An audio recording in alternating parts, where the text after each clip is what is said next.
On revient à notre bonne vieille Terre et à son avenir. Dans 2 mois, on en a beaucoup parlé, des centaines de chefs d'État et de scientifiques seront réunis pour la conférence climat. Le consensus sur le réchauffement et ses causes semble établi. Est-ce vraiment le cas? Les climato-sceptiques n'ont pas disparu aux États-Unis. Dans certains États, le réchauffement est considéré comme une lubie. Les programmes scolaires en font une thèse comme une autre. Envoyés spéciaux Valérie Astruc, Régis Massini. Démolir la voiture du concurrent dans le vacarme et la fumée. Une attraction très prisée en Virginie occidentale, l'État qui compte le plus de climato-sceptiques. J'adore l'odeur de l'essence et la chaleur que ça dégage. Ici, 2 tiers des habitants pensent que le réchauffement climatique n'est pas dû aux activités humaines. Et dans cette fête de village, on le clame sans état d'âme. C'est tout le temps le changement climatique par-ci, le changement climatique par-là, mais il y a quand même des choses plus importantes que ça. Les gaz d'échappement qui polluent n'inquiètent guère la population. Tim ne se gêne pas pour trafiquer son moteur et le rendre plus puissant. C'est pas ça qui pollue l'environnement. Le climat, il change naturellement, ça a toujours été comme ça. Et elle est où cette couche d'ozone dont ils se plaignent tout le temps? Résultat, un épais nuage noir. Certains n'hésitent pas à filmer des vidéos à faire hurler les écologistes. Le jeu consiste à cracher de la fumée sur des passants.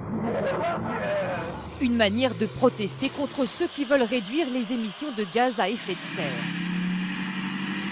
Cette pratique vient d'être interdite, mais les vidéos continuent de circuler sur Internet.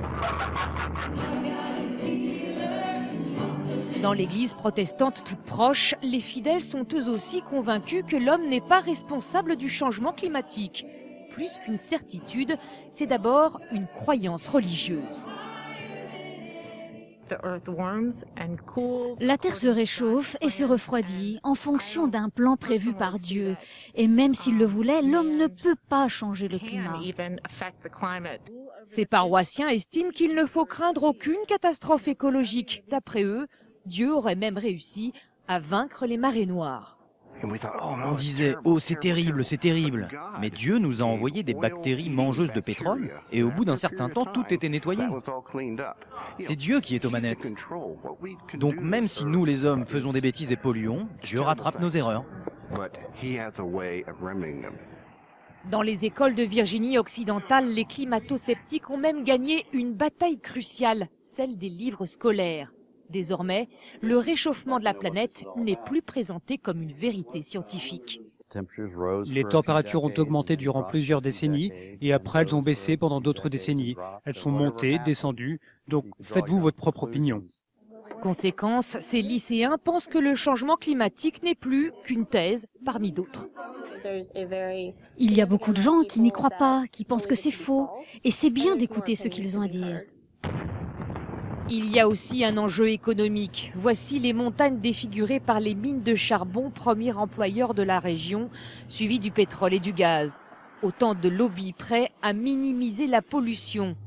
Pour ce gérant de forage, les gaz à effet de serre existent depuis toujours. La pollution au méthane, c'est dû aux éruptions volcaniques, aux tremblements de terre, aux évaporations. Tout ça, ce sont des émissions de CO2 qui ont toujours existé, bien avant les premiers forages. L'Amérique est le 2e plus gros pollueur de la planète, mais Barack Obama aura du mal à sensibiliser son opinion qui reste majoritairement convaincue que l'homme n'est pas responsable du réchauffement climatique.